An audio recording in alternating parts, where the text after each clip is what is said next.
Hello everyone. So we need to write the AutoCAD command for this absolute coordinate method and relative coordinate method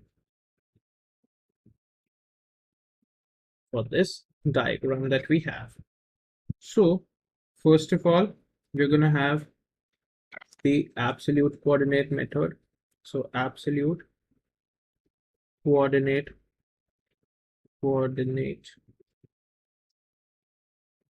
method. So we are going to use command which is line enter. So we have specify